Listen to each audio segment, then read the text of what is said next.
Pero bueno, a ver qué opinan los demás. Y los dejo aquí con Joaquín. Sí, yo en ese sentido de las sabias palabras de Gabino, opino que no es que estemos perdiendo, sino nos están educando a no relacionarnos con nuestra madre naturaleza.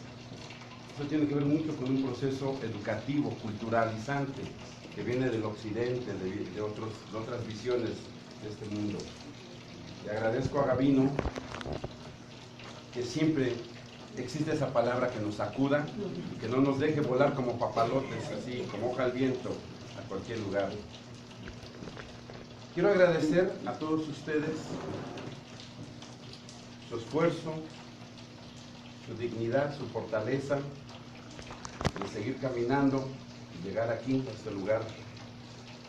Antes de presentar a un personaje maravilloso de este barrio, mi querido Germán Argueta, me gustaría platicarles un poco del esfuerzo que está haciendo y retomo una vez más la palabra de Gabino, donde yo diría que lo bonito de estar aquí no es porque sea una casa bonita.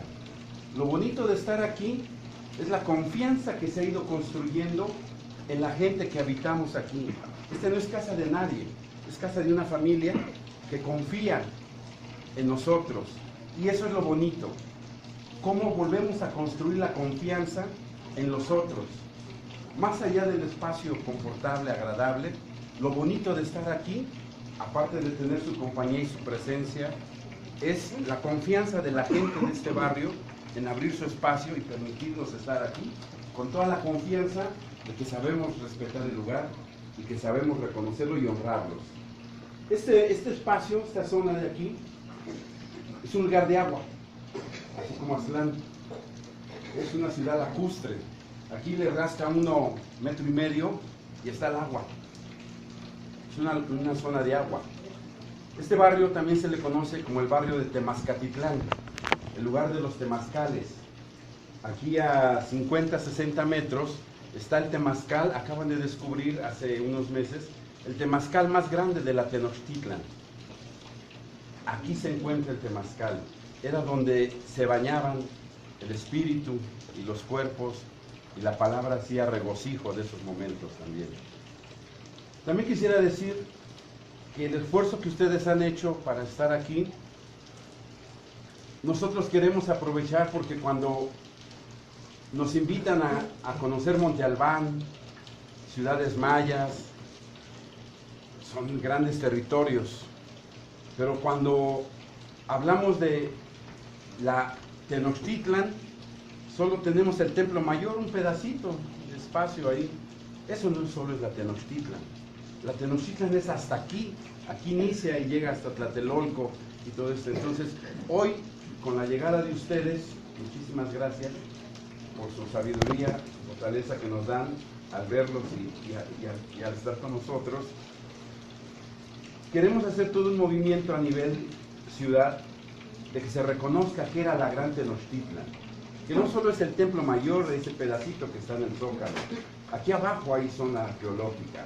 Caminamos un poco más para allá y hay zona arqueológica. Al oriente hay zona arqueológica. La Tenochtitlan, esa gran imperio, esa gran ciudad, no solo era el templo mayor que nos dice la historia y las instituciones. Cierro yo este momento de la palabra con decirles que lo que está pasando en el barrio de la Merced con la gente es un proceso de rebeldía ciudadana. Nos estamos rebelando ante las instituciones y esas enseñanzas donde nos quitan la relación con el agua, con el frío, con el sol, y estamos tratando de que a través de procesos y de encuentros artísticos, culturales, donde en especial la palabra ha sido un elemento importantísimo en el barrio de la Merced. En este barrio, los comerciantes, es un barrio de comercio, a veces no tienen dinero, pero te doy mi palabra de que te pago el lunes. La palabra vale aquí mucho, más que el dinero. Sigue valiendo, sigue teniendo un peso de honorabilidad como persona. Mi palabra, humildemente, me gustaría que la reciban, la decimos con el corazón en la mano. Ha sido un gran esfuerzo de mucha gente que estamos aquí, construyendo una nueva forma de ver este barrio. Este barrio nos han querido ver como peligroso, Ese es peligroso, pero no nada más este barrio. Hasta Sinaloa está peligroso ahorita. Nos han querido ver como un lugar donde la mujer se prostituye, pero no se dan cuenta que esta zona era, y seguramente después Germán podría ampliar este tema, era un espacio donde la mujer sanaba el espíritu. Hoy el occidente lo ha prostituido, ese tipo de curaciones y sanaciones entre el hombre y la mujer. Quiero decirles que este lugar, mucha gente hemos creído, porque lo creemos, lo hacemos, que es un lugar importante en la historia y en el futuro de México. Por eso la llegada de ustedes sincroniza ese tiempo, ese orden, el cual nos rige a todos, y llegaron en el momento justo, donde necesitamos seguir impulsando y seguir motivando y seguir sacudiendo a nuestros amigos, a vecinos, a esta confianza que nos brinda hoy la familia de aquí, a confiar en el otro. Muchísimas gracias por estar aquí, don Rafael, es un honor tenerlo aquí. Muchas gracias. Cedo mi palabra. Sí, don Rafael. Adelante, no, adelante. Cedo mi palabra a un ser que utiliza la palabra para hacer magia y para hacer que la memoria de los personajes y los ciudadanos no se olviden de historias, de crónicas y leyendas. El maestro Germán Argueta.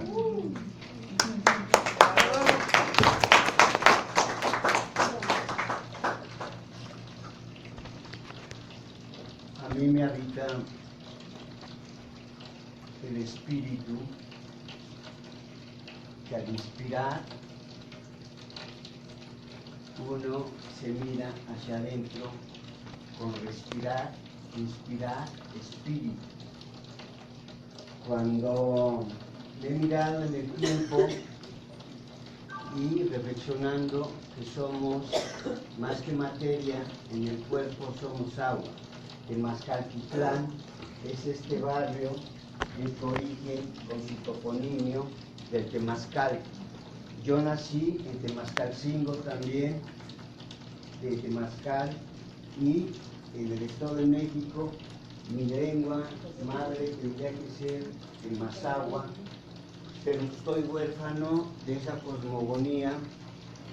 Alguna vez tendré que descubrir esta orfandad, porque toda lengua es una cosmogonía, es un pensamiento.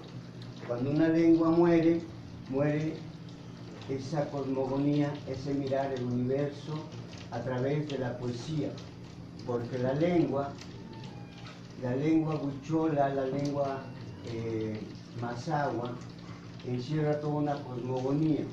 Cuando una lengua muere, muere ese pensamiento simbólico, ese pensamiento sagrado.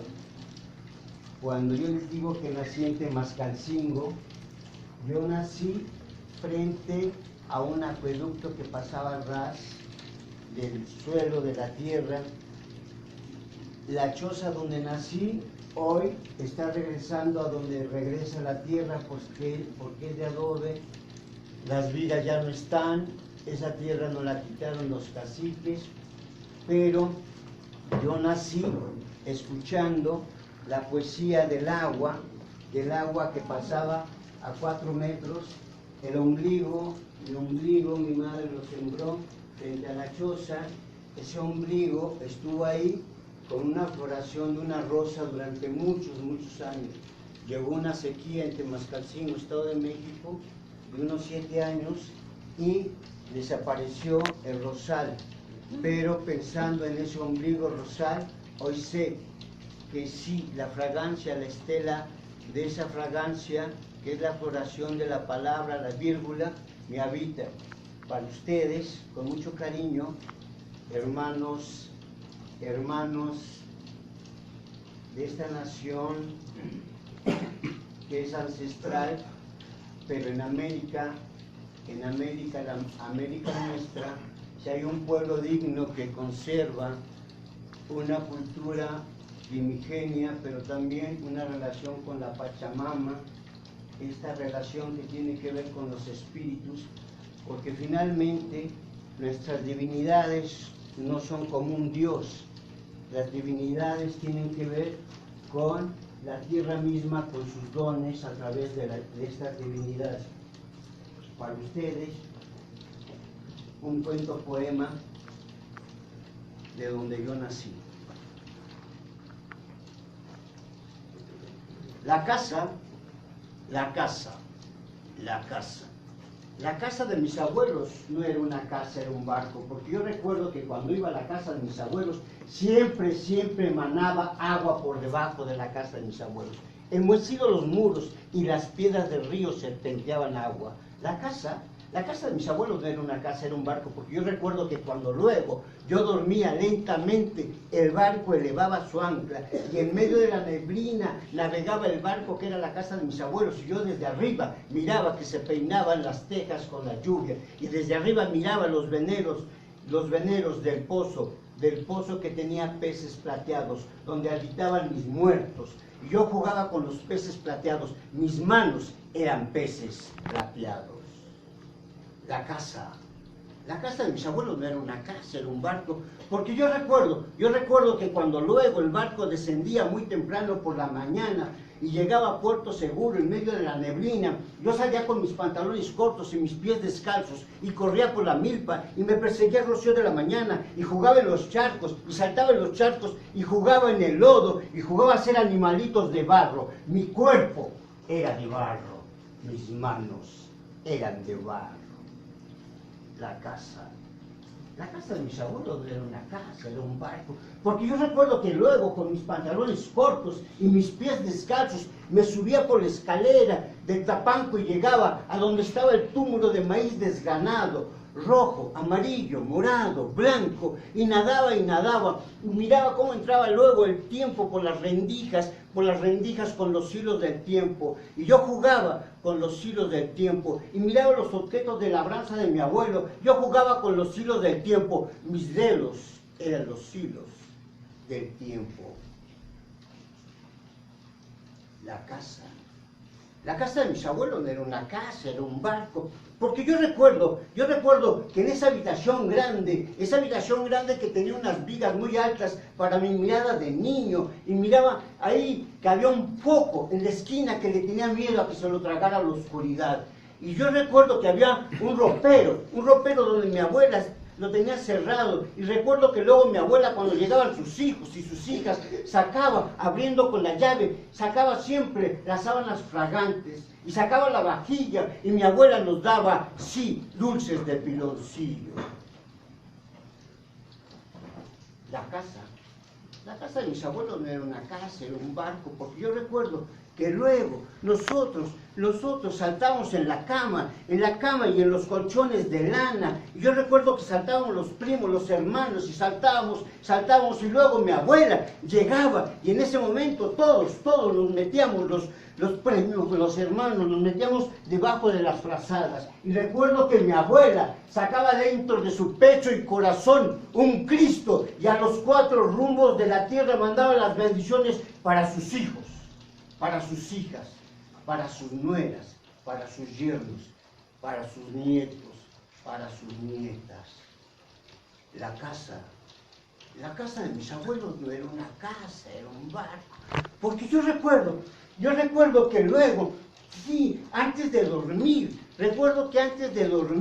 miraba por la rendija a la habitación grande donde mis abuelos tenían 7 barriles de pulque sobre una viga, y recuerdo que luego llegaban los indígenas mazahuas y ñañús a pernoctar por la noche, porque muchos eran compadres o ahijados, y recuerdo que ellos se quedaban y mis abuelos sacaban los petates, y ahí estaban las mujeres hablando con ese cantarino de las lenguas indígenas, y los niños sonreían, y los hombres hablaban de sus fiestas, de los santos patronos, y los niños sonreían, y las mujeres con su huipil, con todos los colores de la Pachamama. Allí estaba la tierra y el corazón de la tierra.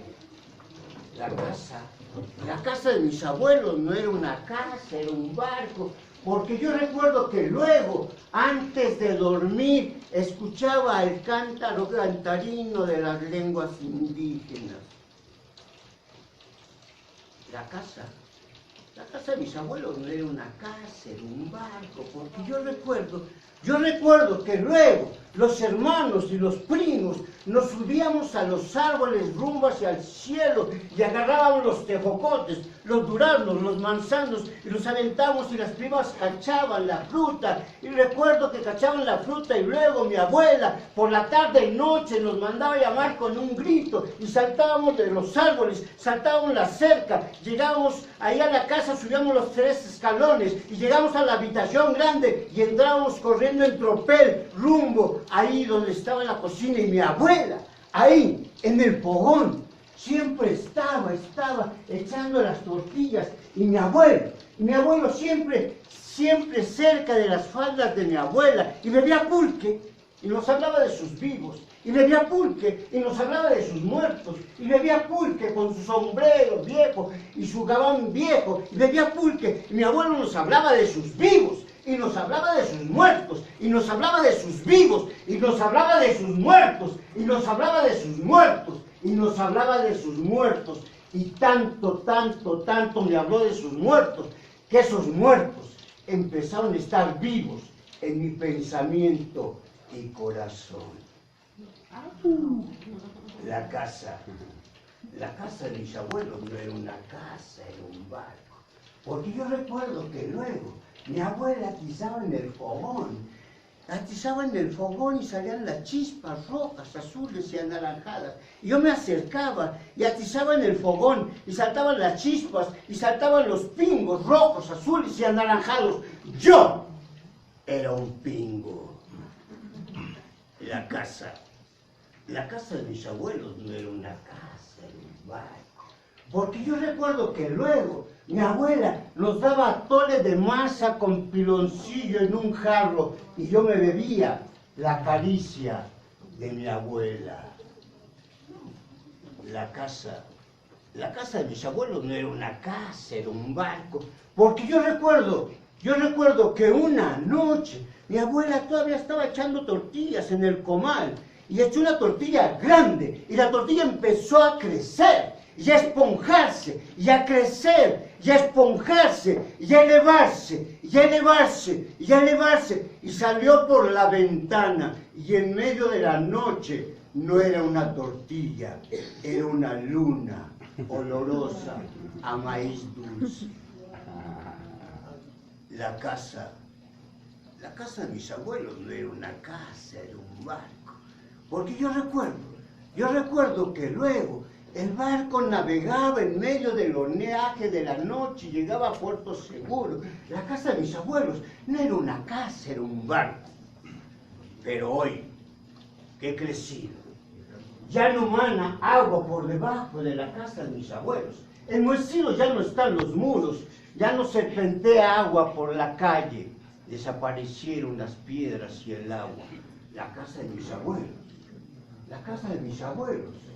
La casa de mis abuelos ya no es un barco. Mis abuelos ya murieron. Mis abuelos ya murieron. Mis abuelos ya murieron. Ahora son luz, rocío, lluvia. Mis abuelos ya murieron. La casa de mis abuelos ya no es un barco. Mis abuelos ya murieron. La casa de mis abuelos ya no es un barco. Pero para mis sueños de niño, la casa de mis abuelos.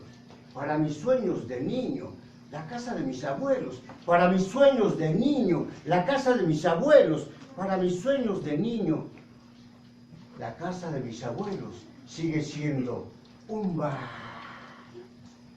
Sigue siendo un bar. Sigue siendo un bar.